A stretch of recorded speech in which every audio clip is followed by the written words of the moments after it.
नमस्कार फ्रेंड्स, बहुत बहुत स्वागत है आपका। देखिए, जुलाई का जो भी घटनाक्रम हुआ है, जो भी समसामयिकी है हमारी, वो सब इस वीडियो में डिस्कस करेंगे। प्रश्न वही सम्मिलित किए गए हैं जो आपके एग्ज़ाम्स के लिए बनते हैं, जो आपके एग्ज़ाम्स के लिए महत्वपूर्ण है और इम्पोर्टेंट हैं। तो वीडियो अंत तक देखिएगा और लाभ लीजिएगा इन प्रश्नों का समसामयिकी के। और जिन बच्चों को PDF चाहिए वो कमेंट करें, मैं उन्हें PDF निःशुल्क प्रोवाइड कराऊँगा। तो बनी रहिएगा वीडियो में अंत तक।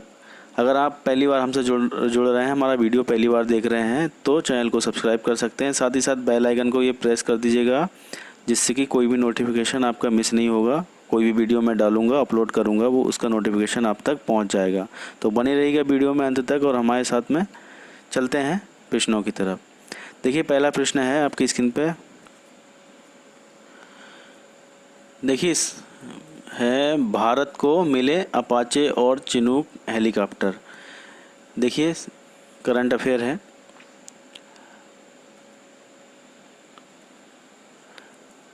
देखिए, भारत को मिले अपाचे और चिनूक हेलीकॉप्टर, ये हमारा जो है प्रश्न है पहला। देखिए, बोइंग ने भारतीय वायुसेना को अपाचे हेलीकॉप्टरों की आखिरी खेप जो है वो डिलीवर कर दी है।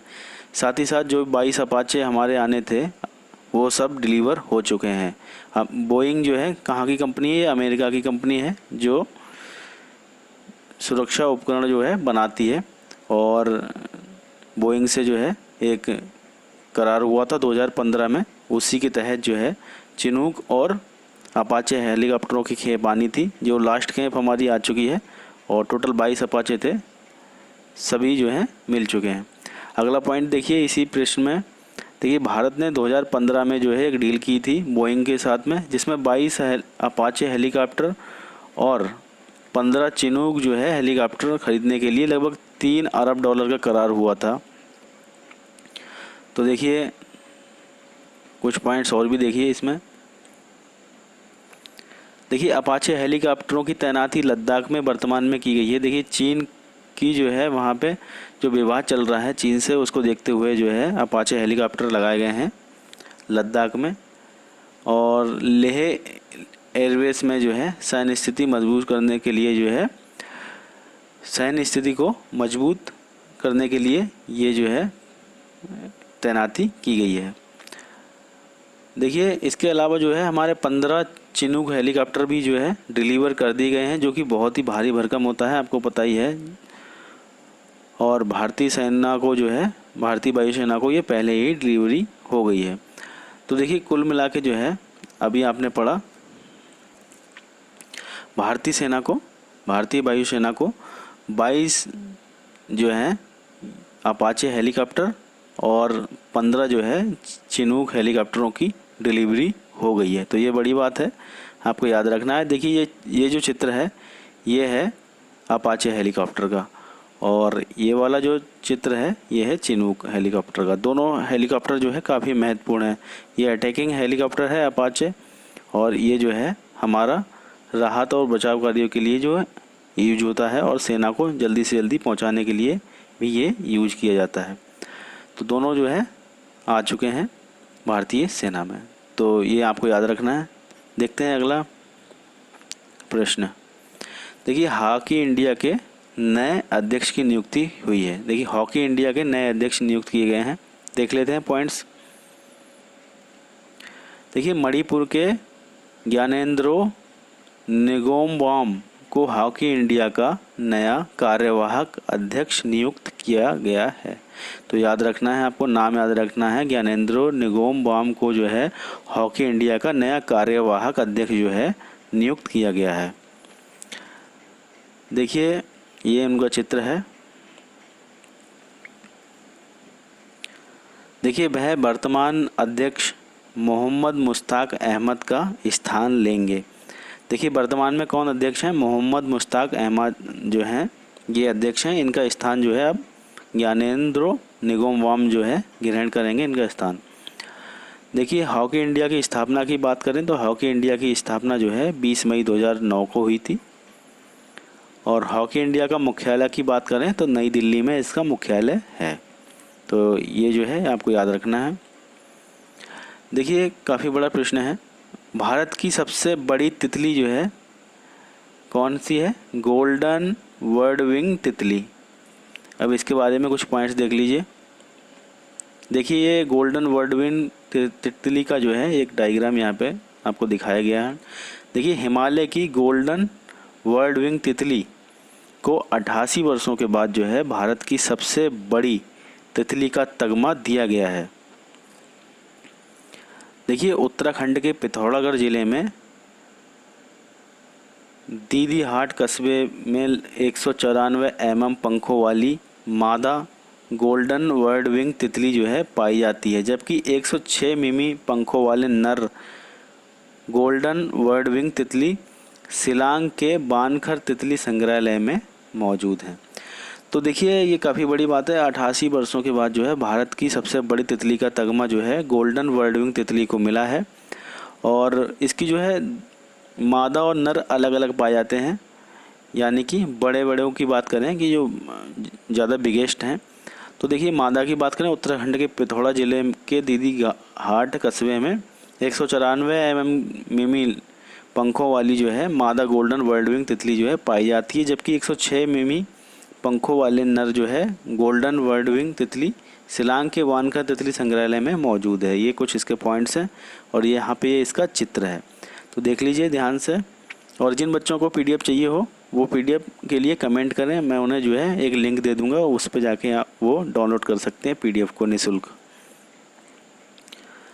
देखिए अगला प्रश्न है, भारत यूरोपीय संघ शिखर सम्मेलन की 15वीं बैठक, भारत यूरोपीय संघ शिखर सम्मेलन की 15वीं बैठक का आयोजन। तो इस पे जो है कुछ पॉइंट्स देख लेते हैं।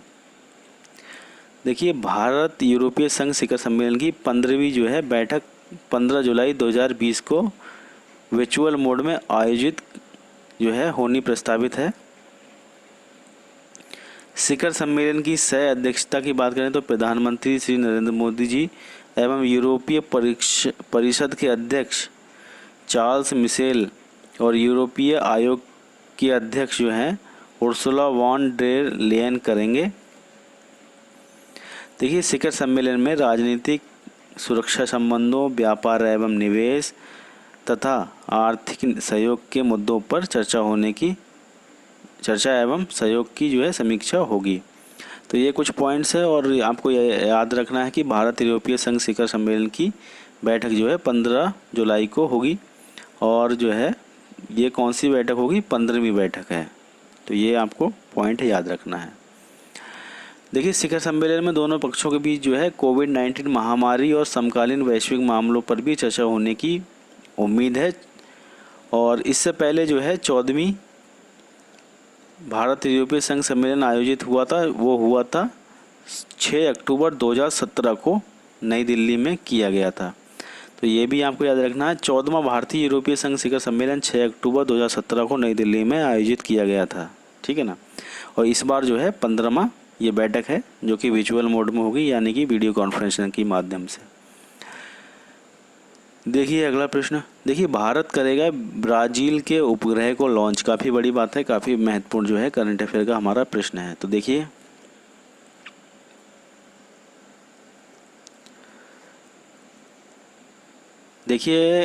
इसरो आप जानते ही हैं कि भारत की जो है अंतरिक्ष एजेंसी है इसरो ने ब्राज़ील के एमेजोनिया फर्स्ट उपग्रह को लॉन्च करने की घोषणा की है। देखिए इस उपग्रह को अगस्त 2020 तक लॉन्च किया जाएगा। देखिए ये PSLV है, PSLV रॉकेट जिससे जो है लॉन्चिंग की जाती है किसी भी उपग्रह की। तो भारत का सबसे दमदार रॉकेट जो है PSLV है। इसी के द्वारा जो है अगस्त 2020 में इसरो द्वारा एमेजोनिया जो कि उपग्रह है ब्राज़ील का, इसे लॉन्च किया जाएगा। तो ये उपग्रह जो है PSLV रॉकेट से लॉन्च किया जाएगा, जो कि आपके ये देखिए डायग्राम में आप इसे देख सकते हैं।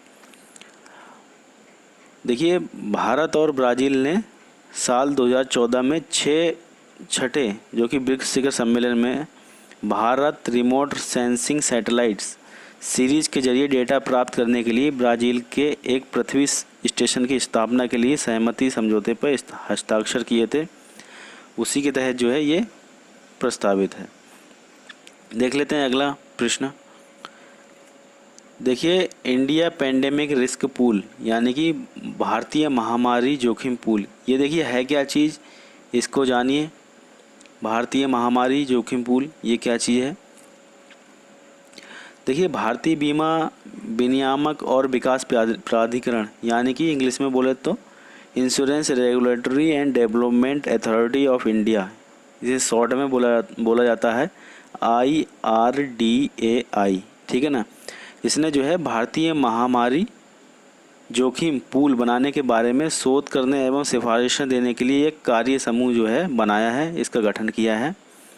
देखिए, इस पैनल को महामारी जोखिम पूल की मदद से कोविड-19 महामारी से उत्पन्न विभिन्न जोखिमों को संबोधित करने की संभावना को तलाशने का काम सौंपा गया है।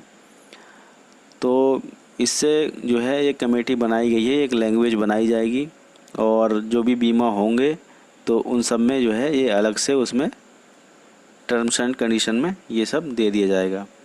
तो ये कमेटी बनाई गई है जो महामारी को पूरी तरह से महामारी जोखिम पूल कोविड-19 के कारण जो है ये प्रस्तावित है। तो इसीलिए जो एक पैनल बनाया गया है, एक कमेटी बनाई गई है जो एक जो है क्या कहना चाहिए, एक डेफिनेशन जो है इसकी प्रोवाइड कराएगी। तो जैसे जैसे बनेगी वैसे वैसे मालूम पड़ेगा। देख लेते हैं अगला प्रश्न।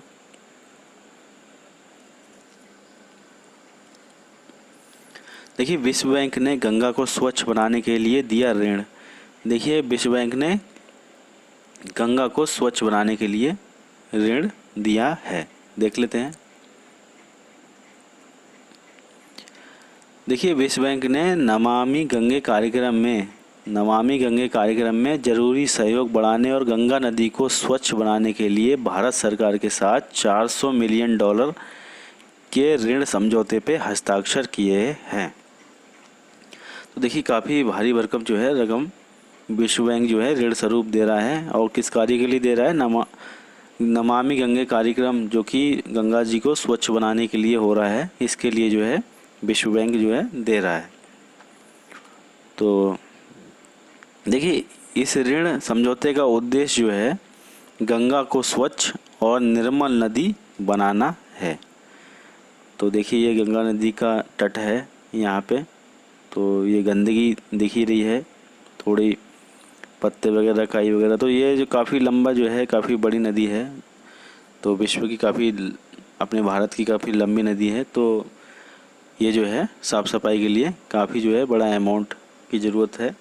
तो इसी के तहत जो है विश्व बैंक ने गंगा को स्वच्छ बनाने के लिए $400 मिलियन का ऋण जो है दिया है। देखते हैं अगला पॉइंट। देखिए, हाल ही में मनाया गया विश्व जनसंख्या दिवस। देखिए, विश्व जनसंख्या दिवस हाल ही में मनाया गया, इसके बारे में कुछ पॉइंट्स देख लेते हैं। देखिए, बात करें विश्व जनसंख्या दिवस की, तो देखिए प्रत्येक वर्ष जो है 11 जुलाई को विश्व स्तर पे वर्ल्ड पॉपुलेशन डे यानी कि विश्व जनसंख्या दिवस मनाया जाता है। देखिए, इस दिवस को मनाने का उद्देश्य जो है क्या है, वो बढ़ती जनसंख्या है, लैंगिक समानता है, परिवार नियोजन है, गरीबी, मातृ स्वास्थ्य, मानवाधिकार आदि जैसे मुद्दों के बारे में जो है लोगों में जागरूकता फैलाना, ये जो है इसका कार्य है। तो ये प्रतिवर्ष जो है 11 जुलाई को मनाया जाता है। देखिए, इस वर्ष जो है विश्व जनसंख्या दिवस 2020 का विषय यानी कि थीम रही थी putting the breaks on covid safeguarding the health and rights of women and girls. तो ये जो है इस वर्ष थीम रही।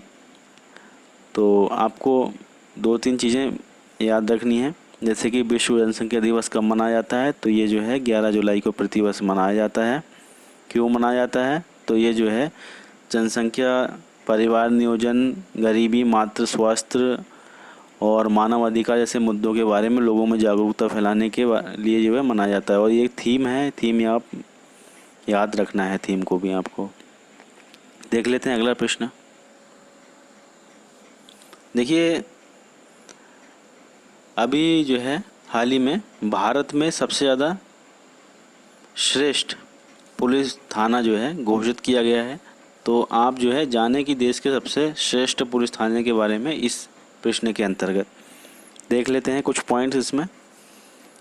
देखिए, हिमाचल प्रदेश के नादौन पुलिस थाने को जो है देश और राज्य का जो है, देश मतलब भारत का और राज्य मतलब हिमाचल प्रदेश का, तो देश और राज्य का जो है सर्वश्रेष्ठ पुलिस थाना जो है दर्ज किया गया है, यानी कि इसे जो है सर्वश्रेष्ठ कैटेगरी में टॉप पे रखा गया है। देखिए, नादौन पुलिस थाना हिमाचल प्रदेश के हमीरपुर ज़िले में स्थित है। ये भी आपको याद रखना है, नादौन पुलिस थाना जो है हिमाचल प्रदेश के हमीरपुर ज़िले में स्थित है। तो देखिए, अपनी तरह का ये जो है काफ़ी बढ़िया क्वेश्चन है, काफ़ी ज़्यादा आपको इंटरेस्टिंग भी लगेगा और आपको याद रखना है। देखिए, केंद्रीय गृह मंत्री अमित शाह द्वारा जो है पुलिस स्टेशन को सर्टिफिकेट ऑफ एक्सीलेंस प्रदान किया गया है। देखिए, पुलिस थानों को रैंकिंग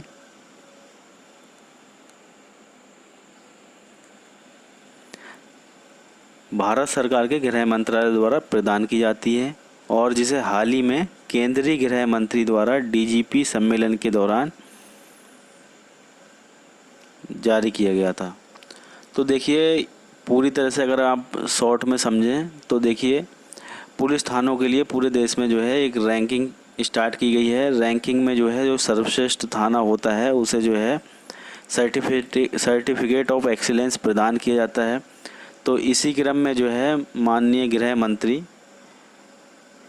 अमित शाह द्वारा जो है हिमाचल प्रदेश के नादौन पुलिस थाने को देश का सर्वश्रेष्ठ पुलिस थाना जो है घोषित किया गया है और ये जो है एक सम्मेलन में इसे जो है रैंकिंग जारी की गई थी, उसमें जो है इसे सर्वोच्च स्थान प्राप्त हुआ है। तो याद रखना है आपको, हिमाचल प्रदेश के नादौन पुलिस थाने को जो है सर्वश्रेष्ठ यानी कि सर्टिफिकेट ऑफ एक्सीलेंस प्रदान किया गया है। बढ़ते हैं अगले प्रश्न की तरफ।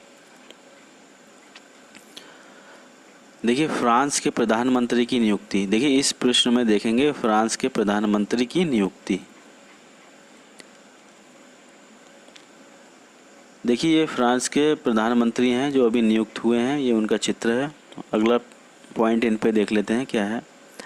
देखिए, जीन क्रिस्टेक्स को फ्रांस के नए प्रधानमंत्री के रूप में नियुक्त किया गया है। तो ये आपको पॉइंट ये है, नाम आपको याद रखना है क्या है, जीन क्रिस्टेक्स फ्रांस के नए प्रधानमंत्री के रूप में नियुक्त किए गए हैं। देखिए, नए जो फ्रेंच पीएम हैं उनकी नियुक्ति जो है फ्रांसीसी राष्ट्रपति जो हैं इमैनुएल मैक्रों के द्वारा की गई है। तो आपको ये भी याद रखना है कि फ्रांस के राष्ट्रपति कौन है। तो फ्रांस के राष्ट्रपति हैं इमैनुएल मैक्रों। ये जो है फ्रांसीसी राष्ट्रपति हैं, इन्हीं के द्वारा जो है जो नए पीएम है जीन कैस्टेक्स, इनकी नियुक्ति की गई है। और जो जीन कैस्टेक्स हैं जिनकी नियुक्ति प्रधानमंत्री के तौर पे हुई है, फ्रांसीसी प्रधानमंत्री के तौर पे, वो जो है एडोल्फ फिलिप के इस्तीफे के बाद जो है नियुक्त किए गए हैं। तो इनसे पहले जो है एडोल्फ फिलिप जो है इस पद पे थे, जो है इनके बाद जो है इनके इस्तीफे के बाद जो है इनकी नियुक्ति फ्रांसीसी राष्ट्रपति इमैनुएल मैक्रों द्वारा की गई है। तो ये कुछ पॉइंट्स हैं आपको याद रखने हैं।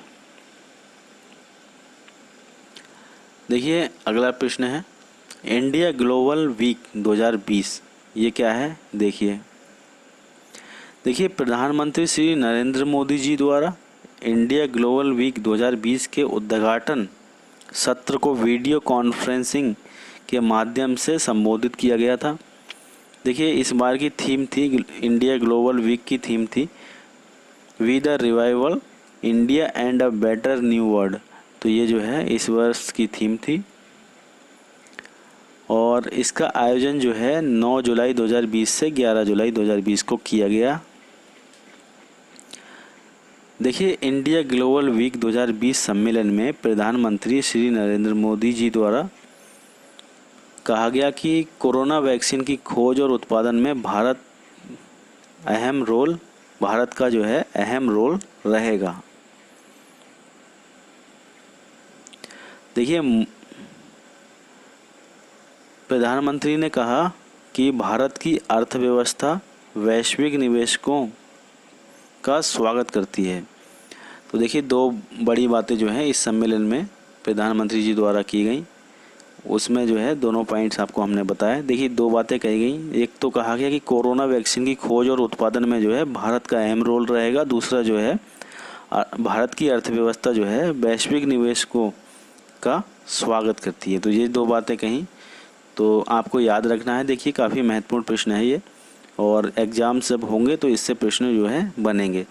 इंडिया ग्लोबल वीक 2020 ये आपको याद रखना है, कब से कब हुआ, तो 9 जुलाई 2020 से 11 जुलाई 2020 तक इसका आयोजन हुआ। और इसकी वर्ष की थीम रही be the revival India and a better new world. तो ये इस वर्ष की ये थीम रही थी। तो देख लेते हैं अगला पॉइंट।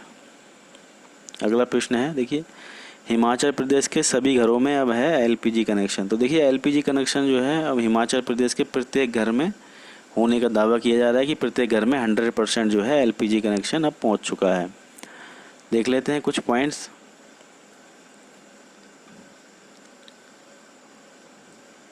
देखिए, हिमाचल प्रदेश के मुख्यमंत्री जो हैं जयराम ठाकुर ने घोषणा की है कि हिमाचल प्रदेश भारत का पहला राज्य बन गया है जहां राज्य के 100% घरों में एलपीजी गैस कनेक्शन मौजूद है। तो काफ़ी बड़ी बात है। देखिए, राज्य द्वारा जो है हिमाचल प्रदेश सरकार द्वारा जो है हिमाचल गृहिणी सुविधा योजना की सहायता से इस उपलब्धि को हासिल किया गया है, जिसकी मदद से सरकार ने उन वंचित परिवारों को भी कवर किया है जिन्हें जो है केंद्र सरकार की प्रधानमंत्री उज्ज्वला योजना के तहत कवर नहीं किया गया था। यानी कि जो किसी कारणवश प्रधानमंत्री की जो उज्ज्वला योजना है, आपको पता ही होगा, जिसमें जो है निःशुल्क गैस कनेक्शन दिए जा रहे हैं, अगर किसी कारण से उन कनेक्शनों तक वो नहीं पहुंच पाए या प्रोवाइड नहीं हो पाए उन्हें किसी कारणवश, तो हिमाचल सरकार द्वारा जो है हिमाचल गृहिणी सुविधा योजना जो है ये लॉन्च की गई थी, जिसके द्वारा जो है प्रत्येक परिवार को गैस एलपीजी गैस कनेक्शन जो है प्रोवाइड करा दिए गए हैं। तो इसके तहत जो है हिमाचल 100% घरों में एलपीजी गैस कनेक्शन देने वाला पहला राज्य देश का बन गया है। तो काफ़ी बड़ी बात है, अच्छी बात है। देख लेते हैं अगला प्रश्न। देखिए, फिट इंडिया वार्ता 2020, इस पे कुछ पॉइंट देख लेते हैं। देखिए, 3 जुलाई से 14 जुलाई 2020 तक फिट इंडिया वार्ता सत्रों का आयोजन भारतीय खेल प्राधिकरण तथा मानव संसाधन विकास मंत्रालय के सहयोग से किया गया। तो आपको याद रखना है, फिट इंडिया वार्ता कब हुई थी? 3 जुलाई 2000 से 14 जुलाई 2020 तक जो है इसका आयोजन हुआ। देखिए, खेल सत्रों में जो है पीवी सिंधु, सुनील छेत्री, अश्विनी पोनप्पा, रानी रामपाल जो कि भारतीय महिला हॉकी टीम की कप्तान है, मणिका बत्रा टेबल टेनिस जो से हैं, अपूर्वी चंदेला निशानेबाज और पैरालंपिशियन दीपा मलिक जैसे विख्यात खिलाड़ी जो हैं उन्होंने जो है स्कूली छात्रों से बात की और अपने संघर्षों और सफलताओं के बारे में जो है स्कूली छात्रों को बताया। देख लेते हैं अगला प्रश्न। देखिए, उत्तर प्रदेश सरकार द्वारा 5 जुलाई को 25 करोड़ से अधिक पौधे लगाए गए। तो ये देखिए अपने आप में एक बड़ी बात है, बहुत ही ज़्यादा उपलब्धि है। देखते हैं पॉइंट्स इसके, क्योंकि यूपी की जो भी प्रश्न होते हैं इम्पोर्टेंट, वो सब परीक्षाओं में आते हैं। तो ये भी आपका तारीख आपको याद रखनी है 5 जुलाई। तो ये तारीख जो है पूछी जा सकती है एग्जाम्स में। तो देखिए, उत्तर प्रदेश सरकार द्वारा जो है मिशन वृक्षारोपण 2020 नामक एक अभियान शुरू किया गया। देखिए, इस अभियान के तहत गुरु पूर्णिमा के अवसर पर जो है उत्तर प्रदेश में 5 जुलाई को 25 करोड़ से अधिक पौधे लगाए गए, जो कि अपने आप में एक रिकॉर्ड है। तो आपको देखिए 2-3 चीज़ें इसमें याद रखनी है, क्योंकि ये प्रश्न जो है यूपी की आने वाली परीक्षाओं में पूछा जाएगा। देखिए, पूछा जा सकता है, तो इसीलिए जो है आपको याद रखना है। देखिए, 5 जुलाई को जो है 25 करोड़ से अधिक वृक्ष लगाए गए। कौन से अभियान के तहत लगाए गए? तो मिशन वृक्षारोपण 2020 के तहत लगाए गए। और तारीख आपको याद ही रखनी है 5 जुलाई। और लगभग कितने पौधे लगाए गए, तो ये 25 करोड़ पौधे लगाए गए। तो आपको याद रखना है। देख लेते हैं अगला प्रश्न। देखिए रीवा अल्ट्रा मेगा सोलर परियोजना, इसके बारे में कुछ पॉइंट्स देखते हैं। देखिए 10 जुलाई 2020 को प्रधानमंत्री श्री नरेंद्र मोदी ने रीवा अल्ट्रा मेगा सोलर परियोजना की वीडियो कॉन्फ्रेंसिंग के माध्यम से राष्ट्र को समर्पित किया। ये परियोजना रीवा जिले के गुड़ तहसील में 1590 एकड़ क्षेत्र में स्थापित है। देखिए ये परियोजना भारत में और एशिया में सबसे बड़ी सिंगल साइट परियोजना है। ये परियोजना प्रतिवर्ष 15 लाख टन कार्बन डाइऑक्साइड के बराबर कार्बन उत्सर्जन को कम करेगा। तो ये काफ़ी बड़ी बात है, काफ़ी बड़ी उपलब्धि है कि काफ़ी ज़्यादा मात्रा में कार्बन डाइऑक्साइड कम होगी। साथ ही साथ जो है सोलर से ऊर्जा हमें प्राप्त होगी। तो याद रखना है, रीवा अल्ट्रा मेगा सोलर परियोजना जो है देश को समर्पित की गई 10 जुलाई 2020 को। अगला प्रश्न देखिए इंडियन ऑयल कॉरपोरेशन यानी कि IOC के नए अध्यक्ष की नियुक्ति, इस प्रश्न पर डिस्कस करेंगे। देख लेते हैं कुछ पॉइंट्स। देखिए श्रीकांत माधव वैद ने IOC यानी कि इंडियन ऑयल कॉरपोरेशन के नए अध्यक्ष का कार्यभार संभाल लिया है। तो देखिए इससे पहले जो है वह अक्टूबर 2019 से IOC यानी कि इंडियन ऑयल कॉरपोरेशन के बोर्ड में निर्देशक यानी कि डायरेक्टर थे रिफाइनरीज में। देखिए वह जो है इस पद पे जो है संजीव सिंह जी का स्थान लेंगे, जो कि 30 जून को रिटायर हो गए यानी कि सेवानिवृत्त हो गए। तो उन्होंने जो है 30 जून के बाद जो है ये स्थान को ग्रहण कर लिया है और अपने पद पे जो है अभी वर्तमान में आसीन है। तो श्रीकांत माधव वैद जो है IOC के नए अध्यक्ष का पदभार उन्होंने संभाल लिया है। तो आपको याद रखना है। देख लेते हैं अगला प्रश्न। देखिए अमेरिका ने WHO से किया किनारा। देखिए आपको पता ही होगा WHO से जो है तनातनी चल रही है अमेरिका की, क्योंकि अमेरिका का आरोप है कि WHO जो है चाइना से का ज़्यादा फेवर ले रहा है, चाइना के हाथों बिक चुका है। तो इसी के तहत जो है अमेरिका ने WHO से किनारा कर लिया। कुछ पॉइंट देख लेते हैं इस पे भी। देखिए अमेरिका ने 6 जुलाई 2021 को विश्व स्वास्थ्य संगठन से आधिकारिक तौर पे अलग होने का निर्णय कर दिया है। इससे प्रभावी होने में लगभग 1 साल का समय लग जाएगा, यानी कि लगभग 1 साल का समय है। 2021 में जो है ये पूर्णतः अलग हो जाएंगे। तो इसे प्रभावी होने में लगभग जो है 1 साल का समय लगेगा। देखिए ट्रंप प्रशासन द्वारा जो है संबंधों की समीक्षा के बाद जो है अप्रैल में ही WHO को वित्तीय सहायता देना बंद कर दिया था। यानी कि अगर बात करें कि संबंध जो है ट्रंप प्रशासन ने जो है समीक्षा की इस पे, और देखिए अप्रैल से ही जो है काफ़ी बड़ी मात्रा में जो है वित्तीय सहायता WHO को अमेरिका की तरफ से दी जाती है। इससे जो है समीक्षा के बाद इनकी संबंधों की समीक्षा के बाद जो है अप्रैल से ही इनकी वित्तीय सहायता रोक दी गई थी। साथ ही साथ जुलाई से जो है इनसे अलग होने का निर्णय ले लिया गया। तो वित्तीय सहायता यानी कि पैसे देना बंद कर दिया अप्रैल से, और जुलाई से जो है अलग होना इन्होंने घोषणा कर दी। तो करीब 1 साल का समय लगेगा इनके अनुसार पूर्णतः अलग होने में WHO से। तो देखिए राष्ट्रपति डोनाल्ड ट्रंप ने लगभग 1 महीने के बाद WHO से रिश्ते खत्म करने की घोषणा की थी। देख लेते हैं अगला पॉइंट। देखिए भारत की पहली social media super app elements launch की गई है। देख लेते हैं कुछ पॉइंट्स।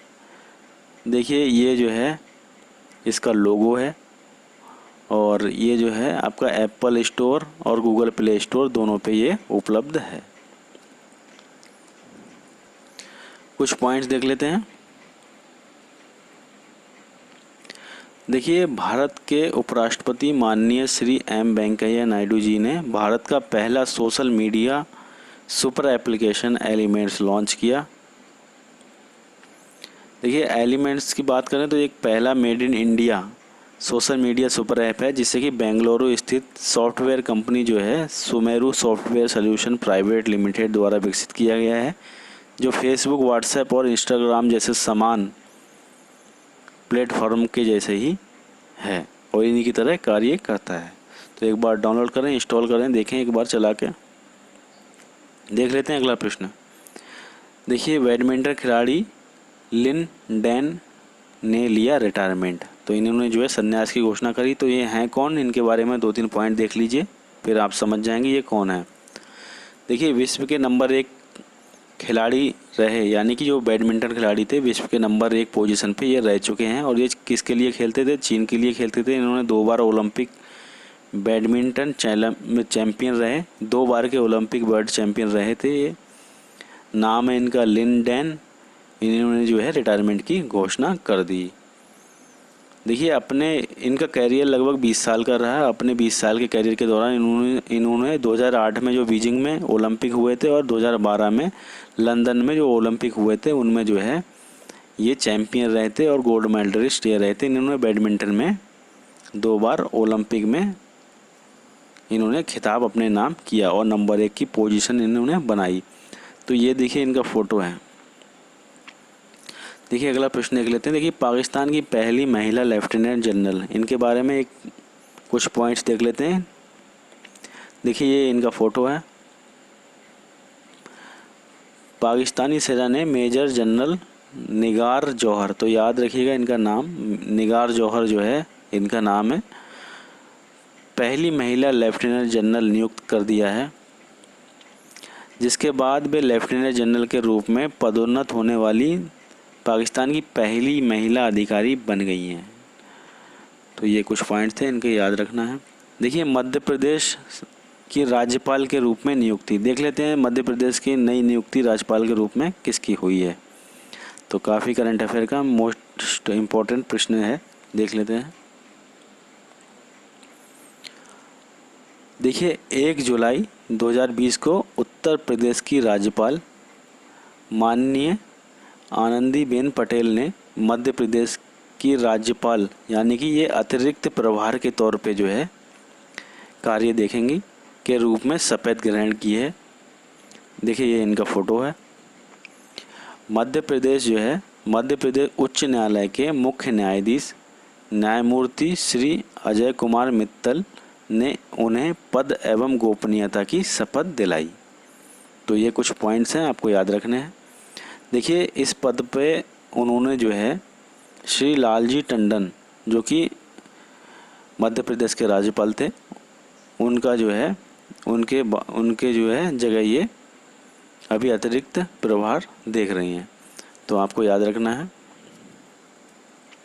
अगला प्रश्न, संयुक्त राष्ट्र में भारत के नए राजदूत नियुक्त। तो देखिए संयुक्त राष्ट्र में भारत के नए राजदूत कौन नियुक्त हुए हैं, ये हमारा पॉइंट है, प्रश्न है। देख लेते हैं कुछ पॉइंट्स इसके।